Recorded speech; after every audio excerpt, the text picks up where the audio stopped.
Hi friends, இன்றைக்கி நம்ம வீடியோவில் என்ன பார்க்க போகிறோம் அப்படின்னா டிசைன் ஆஃப் ஃபூட்டிங். ஸோ இந்த ப்ராப்ளம் வந்து நல்லா பார்த்துக்கோங்க. யூனிட் 5ல் ஃபூட்டிங்கில் வந்து ப்ராப்ளம் கேட்குறாங்க. ஸோ இந்த ப்ராப்ளம் ஒரு கேட்டிருக்காங்க. ஸோ அது வந்து கொஞ்சம் நல்லா படிச்சுக்கோங்க. ஸோ ஆல்ரெடி நம்ம வந்து வீடியோ நிறைய போட்டிருக்கோம், அதெல்லாம் பார்க்காதவங்க பார்த்துக்கோங்க. புதுசாக பார்க்குறவங்க சப்ஸ்கிரைப் பண்ணிவிட்டு பாருங்கள். So a rectangular RC column of size 300 mm cross 450 mm carries and load of 1500 kN. Safe bearing capacity கொடுத்துருக்காங்க. Design the footing. ஸோ இது பார்த்திங்கன்னா 300 × 450னால இது வந்து ரெக்டாங்குலர் ஃபூட்டிங் நம்ம டிசைன் பண்ண போகிறோம். ஏன்னா காலமும் வந்து ரெக்டாங்கிள் தான் கொடுத்துருக்காங்க. ஸோ ஃபஸ்ட்டு கிவன்லாம் எழுதிக்கோங்க. So here FCKM 25 grade concrete கொடுத்துருக்காங்க. நெக்ஸ்ட் FI வந்து 415 Nm². ஸோ இதில் என்னெல்லாம் ஸ்டெப்பு கால்குலேட் பண்ண போகிறீங்க அப்படின்னா, ஸ்டெப் 1 வந்து பார்த்திங்கன்னா உங்களுக்கு ஃபூட்டிங்கோட சைஸ் தெரியணும். அதோட லென்த்து, பிரெத்து, டெப்த்து, அதுதான் ஃபஸ்ட்டு ஸ்டெப்பு. அடுத்த ஸ்டெப் என்ன பண்ணுவீங்கன்னா செக் ஃபார் ஷியர். சரியா, 1 வே ஷியர், 2 வே ஷியர், அதை பஞ்சிங் ஷியர் எல்லாம் செக் பண்ணிவிட்டு சேஃபாக இருக்கா இல்லையா. ஃபூட்டிங்கில் வந்து மெயினாக இந்த ஷியர்னால என்ன செய்யக்கூடாது, ஃபெயில் ஆகக்கூடாது. ஸோ அதை வந்து செக் பண்ணிவிட்டு சால்வ் பண்ண போகிறோம். ஸோ ஃபஸ்ட்டு ஸ்டெப் வந்து size of footing. So first step size of ஃபூட்டிங்னா அதோட லென்த் என்ன, பிரெத் என்னன்னு கண்டுபிடிக்கிறது. So assume self weight of footing வந்து 10% of the total load. So நம்மளுக்கு லோடு என்ன கொடுத்துருக்காங்க, 1500 kN. ஸோ 1500 ப்ளஸ் அதோட 10% ஆட் பண்ணிடுங்க. அப்போ உங்களுக்கு ஒன்று கிடைக்கும்னா 1650 கிடைக்கும். Next area is equal to total load by safe bearing capacity. So இது என்ன கொடுத்துருக்காங்க, 120, லோடு வந்து 1650. ஸோ இதை டிவைட் பண்ணிங்கன்னா உங்களுக்கு 13.75 m². ஸோ இதுவும் கிலோமீட்டரில் தான் இருக்குது, இதுவும் கிலோமீட்டரில் தான் இருக்குது, ரெண்டும் கேன்சல் ஆகிடும். ஸோ உங்களுக்கு ஆன்சர் வந்து m²ல் இருக்கும். நெக்ஸ்ட்டு நம்மளுக்கு லென்த்தும் தெரியாது, பிரெத்தும் தெரியாதனால லென்த் இஸ் ஈக்குவல் டு 1.25 பிரெத்துன்னு நம்ம அசியூம் பண்ணிவிட்டு சால்வ் பண்ண போகிறோம். ஸோ லென்த் இன்ட்டு பிரெத் வந்து ஏரியா ரெக்வயர்டு வந்து 13.75 நம்மளுக்கு ரெக்வயர்டு ஏரியா. ஸோ இதில் வந்து எல் இன்ட்டு பி தானே ரெக்டாங்கிளோட ஏரியா. எல் வந்து 1.25 பின்னு இதில் சப்ஸ்டியூட் பண்ணிடுங்க. சப்ஸ்டியூட் பண்ணிங்கன்னா உங்களுக்கு 1.25 b² கிடைக்குமா. ஸோ இதுலேருந்து பி கண்டுபிடிச்சிடலாம். பி வந்து 3.32 மீட்டர். நெக்ஸ்ட்டு பி இதில் சப்ஸ்டியூட் பண்ணிட்டீங்க அப்படின்னா உங்களுக்கு லென்த் கிடச்சிரும் 4.14 மீட்டர். ஸோ நம்ம எப்போவுமே எழுத போகிற டைமென்ஷன் வந்து கிடைச்சதோட அதிகமாக எழுதணும். அப்போ தான் உங்களுக்கு செக்லாம் லாஸ்ட்டில் இருக்குமா, அது பண்ணும்போது சேஃபாக இருக்கும். ஸோ இங்கே வந்து 4.14 4.2ன்னு எடுத்திருக்கோம். இது வந்து அதிகமாக எடுத்துக்கோங்க, 3.4 metre size footing. Next net upward pressure வந்து total load divided by area provided. So load போட்டுக்கோங்க. ஏரியா ப்ரொவைடட் இருக்கா 4.2, இதான் 4.2 மீட்டர், இது 3.4 மீட்டர். இதான் ஃபூட்டிங்கோட லென்த்தும் பிரெத்தும். இதுதான் உங்களுக்கு காலம் வந்து என்ன கொடுத்துருக்காங்க, 0.3 × 0.45 மீட்டர் கொடுத்துருக்காங்களா. ஸோ இதில் சென்டர் லைன் வரைங்க. சென்டர் லைன் வரைஞ்சிட்டிங்க அப்படின்னா உங்களுக்கு இதில் பாதி கிடச்சிரும். Next total distance 4.2.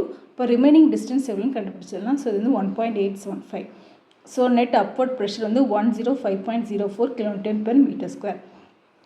Next step 2 என்ன கண்டுபிடிக்கிறோம்னா டெப்த் ஆஃப் ஃபூட்டிங். ஸ்டெப் 1ல் லென்த்தும் பிரெத்தும் கண்டுபிடிச்சிட்டோம். ஸ்டெப் 2 வந்து depth of footing. So projection X is equal to 4.2 minus 0.45. சரியா, இதை தான் நீங்கள் எடுத்துக்கணும், மைனஸ் 0.45. ஸோ இது வந்து எக்ஸ் டைரக்ஷன் உள்ளதை ஃபஸ்ட்டு எடுத்து சால்வ் பண்ணுறோம். டிவைடட் பை 2 போட்டிங்கன்னா உங்களுக்கு இது கிடச்சிரும் 1.875. நெக்ஸ்ட்டு எம்ஒய் வந்து px²/2. பீன்றது உங்களுக்கு அப்வர்ட் ப்ரெஷர். இல்லை கால்குலேட் பண்ணியிருக்கோமா, அதை அப்படியே எழுதிட வேண்டியதான். எக்ஸு தெரியும், divided by 2. Next ultimate moment வந்து 1.5. அதெல்லாம் மல்டிப்ளை பண்ணிட்டீங்கன்னா உங்களுக்கு அல்டிமேட் மொமெண்ட் கிடச்சிரும். ஸோ ஆல்ரெடி தெரியும் நம்மளுக்கு 0.138 FCK/BD². ஸோ இதெல்லாம் நீங்கள் சப்ஸ்டியூட் பண்ணிங்க அப்படின்னா டி வேல்யூ, டி ரெக்வயர்டு நம்மளுக்கு கிடைக்கும். ஸோ இதில் வந்து மொமெண்ட் சப்ஸ்டியூட் பண்ணும்போது இன்ட்டு 10⁶ போட்டுக்கோங்க. FCK 25, பி வந்து 1 மீட்டர், அதனால் 1000 mm. நெக்ஸ்ட்டு இதை நம்ம அசியூம் பண்ணிக்கிறோம் 20 mm diameter. Clear cover for footing வந்து 50 mm. ஸோ இதெல்லாம் சப்ஸ்டியூட் பண்ணிங்கன்னா உங்களுக்கு கேபிட்டல் டி கிடச்சிரும். ப்ளஸ் 20/2 343. ஸோ நம்ம ஃபூட்டிங்கை பொறுத்த வரைக்கும் நம்மளுக்கு எவ்வளோ டெப்த்து கிடச்சிருக்கும், ஓவரால் டெப்த்து அதை 2 டைம்ஸ் தான் ப்ரொவைட் பண்ணி தான் சால்வ் பண்ணணும். ஏன்னா நெக்ஸ்ட்டு பஞ்சிங் ஷியர் ஃபெயிலியர்லாம் நம்ம செக் பண்ணுவோம், அப்போ வந்து அது ஃபெயில் ஆகாமல் இருக்கும். ஸோ அதனால் டெப்த் வந்து 2 டைம்ஸாக மல்டிப்ளை பண்ணிக்கோங்க. So that it should be avoided failure due to punching shear. Next MUY/BD². So provide வந்து நம்ம அதிகமாக எடுத்துருக்கோமா 700 mm. So 700 minus 50 cover minus 20/2 வந்து 640. ஸோ MUY/BD² கால்குலேட் பண்ணிவிட்டு பர்சன்டேஜ் ஆஃப் ரீஇன்ஃபோர்ஸ்மெண்ட் SP16 பார்த்துக்கோங்க டேபிள் 3ல. ஸோ உங்களுக்கு percentage of steel என்னென்னு கிடைக்கும். So இது எல்லாமே நம்ம ஆல்ரெடி நம்ம வீடியோஸ்லாம் போட்டிருக்கோம், பார்க்காதவங்க பார்த்துக்கோங்க. ஸோ ஏ ரெக்கார்டு வந்து percentage of reinforcement into B D. So இதுக்கு கால்குலேட் பண்ணிட்டோமா, டிவைட் பை 100 இன்ட்டு பி வந்து 1000, ஸ்மால் டி வந்து நம்ம இங்கே கால்குலேட் பண்ணியிருக்கோம் 640. உங்களுக்கு சப்ஸ்டியூட் பண்ணிங்கன்னா உங்களுக்கு கிடச்சிடும். ஸோ இதை அசியூம் பண்ணிக்கோங்க, டயமீட்டர் ஆஃப் பார் அசியூம் பண்ணிவிட்டு ஸ்பேஸிங் போட்டுக்கோங்க. ஸ்பேஸிங் வந்து 5/4d² by area required into 1000. இது போட்டிங்கன்னா உங்களுக்கு ரவுண்ட் ஆஃப் பண்ணி 215 எடுத்துக்கலாம். Next projection Y. So already நம்ம ப்ரொஜெக்ஷன் எக்ஸ் பார்த்துட்டோம். Next projection Y. So projection Y வந்து ஸோ இங்கே 3.4 மைனஸ் 0.3 டிவைடட் பை 2. சரியா, இது வந்து ஒய் டைரக்ஷனில்.